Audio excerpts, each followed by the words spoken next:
வணக்கம். இப்போ சமீபமா பார்த்தீங்கன்னா, அண்ணாமலை புதுசா கட்சி ஆரம்பிக்க போறாரு. தனி கட்சி ஆரம்பிக்க போறாரு. பாஜகவோட அவருக்கு ஒரு சரியான உடன்பாடு இல்ல.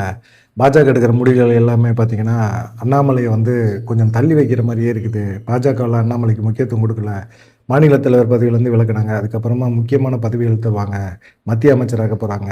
தேசிய அளவுல மிகப்பெரிய ஒரு பதவி அவருக்காக காத்திருக்கு. அப்படிங்கிற மாரிலாம் எதிர்பார்த்தாங்க.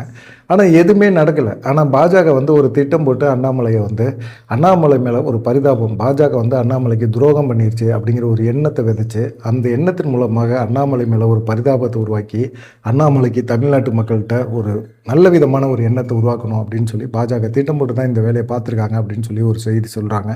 இப்போ அண்ணாமலை டெல்லி போறாரு. டெல்லி போய் முக்கியமாக தேசிய தலைவர் நிதின் கபீனை சந்திக்க போறாரு அப்படிங்கிற மாதிரி சொல்றாங்க. காரணம் விஜய் மக்கள் ஏற்றுக்கிட்டாங்க. விஜய்க்கு மக்கள் மிகப்பெரிய ஒரு அளவில் செல்வாக்கை கொடுத்துருக்குறாங்க அப்படின்னா அது சாதாரணமான ஒரு விஷயமே கிடையாது. மக்கள் ஒரு மாற்றத்தை விரும்பியிருக்காங்க. திராவிட கட்சிகளுக்கு மாற்றாக ஒரு கட்சியை கொண்டு வரணும்னு நினைக்கிறாங்க.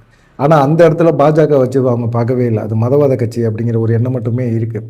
இந்த கட்சியில் போய் அண்ணாமலை அவரோட உழைப்பை கொடுத்து 18.5% வரைக்கும் நாடாளுமன்ற தேர்தல் சமயத்தில் கூட்டணிகளை கொண்டு வந்தது மிகப்பெரிய ஒரு ஆச்சரியம். அண்ணாமலைக்கு மக்கள் நம்புகிறாங்க, இளைஞர்கள் நம்புகிறாங்க. ஒரு காவல்துறை அதிகாரியாக இருந்தவர், நல்லா செயல்பட்டவர், அந்த பதவியை விட்டுட்டு மக்களுக்காக கஷ்டப்படணும் அப்படின்னு நினைக்கிறார். ஒரு சைடு விஜய் திமுக சினிமா விட்டுட்டு வந்துட்டார். இவர் அரசு பதவியவே திறந்துட்டு வந்திருக்கிறார். அப்போ கண்டிப்பாக இவர் மக்களோட குறைகள் என்ன அப்படிங்கிறத விஜயை விட அண்ணாமலை கம்பேர் பண்ணும்போது நல்லா செய்வார். முதலமைச்சராக ஆக்கணும்னா அவர் நல்லா மக்களுக்காக சேவை செய்வார். சட்டம் ஒழுங்கில் குறிப்பாக பெண் பாதுகாப்பில் அண்ணாமலை முதலமைச்சராக இருந்தால் மிகப்பெரிய அளவில் ஒரு சாதிப்பார் அப்படிங்கிற ஒரு எண்ணம் இருக்குது. அதை தாண்டி இப்போ விஜய் முதலமைச்சர் ஆகிட்டாரா? விஜய் முதலமைச்சர் ஆகணுன்னா ரொம்ப சந்தோஷப்படுறது என்னன்னு கேட்டிங்கன்னா, கிறிஸ்தவ மிஷினரிகள் தான். அவங்கள பொறுத்த வரைக்கும் இனிமேல் நம்ம வைக்கிறது தான் சட்டம் அப்படிங்கிற மாதிரி அவங்க நினைக்கிறாங்க. ஏன்னா விஜய் அந்த மாதிரி நினைக்கிறாரா நினைக்கலையாங்கிறதெல்லாம் தாண்டி இவங்க அந்த மாதிரி வேலை பார்க்குறாங்க. இன்றைக்கி கூட திருச்சியில் ஒரு அந்த கூட்டம் கிழக்கு தொகுதியில் ஜெயிச்சதுக்கு நன்றி தெரிவிக்கிற கூட்டம் போடுறாங்க. அதையும் ஜோசப் காலேஜில் போடுறாங்க. அப்படிங்கும்போது இதெல்லாம் தவிர்த்திருக்கலாம், விஜய் தவிர்த்திருக்கலாம். இப்போ மிஷினரி கட்டுப்பாட்டில் விஜய் போயிட்டாரு அப்படிங்கிற மாதிரி ஒரு எண்ணம் அப்போது அண்ணாமலை தனி கட்சி தொடங்கினார் அப்படின்னா கண்டிப்பாக இந்த கிறிஸ்துவ மிஷினரிகளுக்கு எதிராக அவர் போராடுவார் அப்படிங்கிற மாதிரி ஒரு எண்ணத்தை அண்ணாமலை மூலமாக கொண்டு வராங்க. அண்ணாமலையை பாஜகவில் வச்சு ஓரங்கட்டுறாங்க. அதுக்கு குறிப்பாக பார்த்தீங்கன்னா எடப்பாடி பழனிசாமியும் ஒரு காரணமாக வச்சுக்கிட்டாங்க. எடப்பாடி பழனிசாமி அதை சொல்கிறார். திட்டம் போட்டு தான் கிட்டத்தட்ட ஒரு 2 வருஷமாக அண்ணாமலைக்கு கட்சியில் ஒரு முக்கியத்துவம் கொடுக்காம பாஜக அண்ணாமலையை ஒதுக்குறாங்க அப்படிங்கிற ஒரு பிம்பத்தை உருவாக்கி அண்ணாமலையை தனி கட்சி ஒன்று உருவாக்குறதுக்கான ஒரு முயற்சியை எடுக்க வைக்கிறாங்க.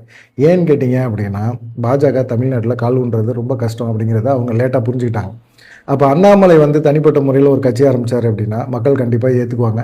எல்லா சமுதாய மக்களும் ஏற்றுக்க முடியும் அப்படிங்கிற மாதிரி இருக்குது.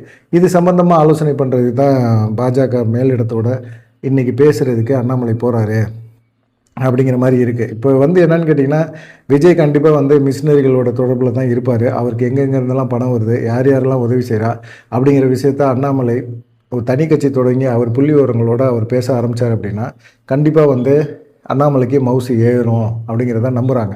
அது இல்லாமல் பார்த்தீங்கன்னா இப்போ இடைத்தேர்தல் வரப்போகுது. இந்த இடைத்தேர்தலில் தாவேகா பெருசாக ஜெயிக்கக்கூடாது. அப்படி ஜெயிக்க விடாமல் இவங்க தடுக்க போகிறாங்க. பாஜக தடுக்கும். அண்ணாமலைக்கு சப்போர்ட் பண்ணுவாங்க, மறைமுகமாக சப்போர்ட் பண்ணுவாங்க. அண்ணாமலையும் பாஜகவுக்கு எதிராக சில விஷயங்களை பேசுவார். இப்போ எப்படி மும்மொழி கொள்கையை ஏற்று பேசினாரோ அதே போல் சில விஷயங்களை பேசுவார் அப்படிங்கிற மாதிரி இருக்குது.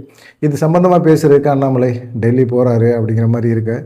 அண்ணாமலை போனார் அப்படின்னா கண்டிப்பாக அண்ணாமலை ஒரு தனி கட்சி ஆரம்பிக்கிறாரு அப்படின்னா கண்டிப்பாக அது பாஜகவோட பி டீமாக தான் இருக்கும். திராவிட கட்சிகளை இனிமேல் தமிழ்நாட்டில் ஆள விடக்கூடாது. ஒன்று விஜய் இல்லைன்னா அண்ணாமலை அப்படிங்கிற ஒரு சூழ்நிலையை மாற்ற போகிறாங்க. அது மாற்றுறதுக்கு இப்போ இந்த இடைத்தேர்தலிருந்து பயன்படுத்துவாங்க. அதுக்காக அண்ணாமலையை தனி கட்சி தொடங்குறதுக்கு வர சொல்லியிருக்காங்க. பேச்சுவார்த்தை நடத்துது அப்படிங்கிற மாதிரி ஒரு சூழ்நிலை போயிட்டுருக்கு. இதை பற்றி உங்களுடைய கருத்து என்ன? அண்ணாமலை என்ன மாதிரி அரசியலை கையில் எடுப்பார் அப்படின்னா முத்துராமலிங்க தேவர் எடுத்தார்ல, தேசியமும் தெய்வீகமும் இரு கண்கள் அப்படிங்கிற மாதிரி அந்த விஷயத்தை எடுப்பார். எப்படி விஜய் ஒரு 5 முக்கியமான தலைவர்களை எடுத்து போட்டுக்கிட்டு இவங்க கொள்கை கோட்பாடுகள் தான் நமக்கு, பெரியாரையும் சேர்த்துக்கிட்டாரு ஆனால் ஆன்மீகத்தை நாங்கள் ஏற்றுக்குவோம் அப்படின்னு சொல்கிறாரு. பெரியாரோட கொள்கைகள் சிலதை ஏற்றுக்குவோம், எல்லாத்தையும் ஏற்றுக்க மாட்டோம் அப்படிங்கிற மாதிரி தான். ஆனால் பெரியார் அவர் கொள்கையை தலைவராக வச்சுருக்காரு. அதே போல் அண்ணாமலையும் சில கொள்கை தலைவர்களை உருவாக்குவார் அவர் தனி கட்சி ஆரம்பித்தார்னா. அதில் குறிப்பாக பார்த்தீங்கன்னா தென் மாவட்ட ஓட்டுகளை வாங்கணும் அப்படின்னா முத்துராமலிங்க தேவரோட அந்த ஐடென்டிட்டியை கையில் எடுக்கிறார். தேசியமும் தெய்வீகமும் ஒன்று அப்படிங்கிற மாதிரி ஒரு விஷயத்தை கொண்டு வர்றார். தேசியம் அப்படின்னு கொண்டு வந்தால் தமிழ்நாடு அப்படிங்கிற ஒரு விஷயமும் அடிபடும். தமிழ்நாடோட நமக்கு தேசியம் ரொம்ப முக்கியம், தேசம்தான் நமக்கு முக்கியம் அப்படிங்கிற மாதிரி ஒரு விஷயத்தை கொண்டு வந்து முன்னெடுத்து இளைஞர்களை வந்து குறிப்பாக அண்ணாமலை ஃபாலோவர்ஸை வந்து அதிகப்படுத்தி அண்ணாமலை வந்து ஒரு முக்கியத்துவம் கொண்டு வர்றதுக்கு பாஜக பின்னாடி இருந்து உதவி செய்யும். ஆனால் எப்படி வந்து விஜய் வந்து கொள்கை எதிரி பாஜக அப்படின்னு சொன்னாலும் பாஜகவோட சைலண்ட்டாக தான் தொடர்பில் இருக்கார். இன்னமும் பார்த்தீங்கன்னா திருமாவளவன் சொன்னது கூட ஆர்எஸ்எஸோட கை குழந்தை விஜய் அப்படிங்கிற மாதிரி சொல்லிட்டு இருக்காரு. அதே போல் தான் இப்போ அண்ணாமலையும் உருவாக்க போகிறாங்க. அண்ணாமலையும் உருவாக்கிட்டு அண்ணாமலைக்கு விஜய்க்கு ஆதரவாக இருக்கிற மிஷினரிகளை பற்றி பேச போகிறாரு.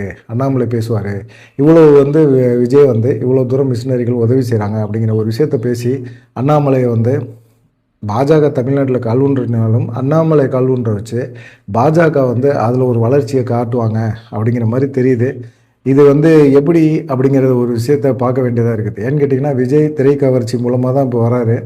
அது பின்னாடி மிஷினரிகளோட செயல்பாடுகள் அதிகமாக இருக்குது. அதனால் தமிழர்கள் எல்லாமே ஒன்று சேரணும், ஒன்று சேர்ந்து இந்த மிஷினரிகள் கும்பலை வந்து விரட்டி அடிக்கணும் அப்படிங்கிற மாதிரி இது பண்ணும். ஏற்கனவே அண்ணாமலை பாஜகவில் இருந்தனால பெருசாக வந்து சிறுபான்மையினர் ஓட்டுகள்லாம் பெருசாக வரப்போகிறது இல்லை. ஆனால் அந்த சிறுபான்மையினர் ஓட்டுகள் வந்து விஜய்க்கு விழுந்தனால விஜயும் மிஷினரிகள் கட்டுப்பாட்டுக்கு போயிட்டாரு அப்படிங்கிற ஒரு விஷயத்தை வந்து வெளிப்படுத்துறதுக்கான வாய்ப்புகள் அதிகமாக இருக்குது அப்படிங்கிற மாதிரி சொல்கிறாங்க. இது வந்து தமிழ்நாட்டுக்கான தேர்தல், தமிழர்களுக்கான நாடு. அதை தாண்டி நம்மளுடைய தேசம் மிக முக்கியம். மிஷினரிகள் கட்டுப்பாட்டில் நம்ம போயிடக்கூடாது. நம்ம போனோம்னா எதிர்காலத்தில் இந்தியா திரும்பவும் ஆங்கிலேயன் கட்டுப்பாட்டுக்குள்ளே போயிடும் அப்படிங்கிற ஒரு விஷயத்தை முன்னெடுத்து தான் வந்து அண்ணாமலை அரசியல் பண்ண போகிறாரு அப்படிங்கிற மாதிரி சொல்கிறாங்க.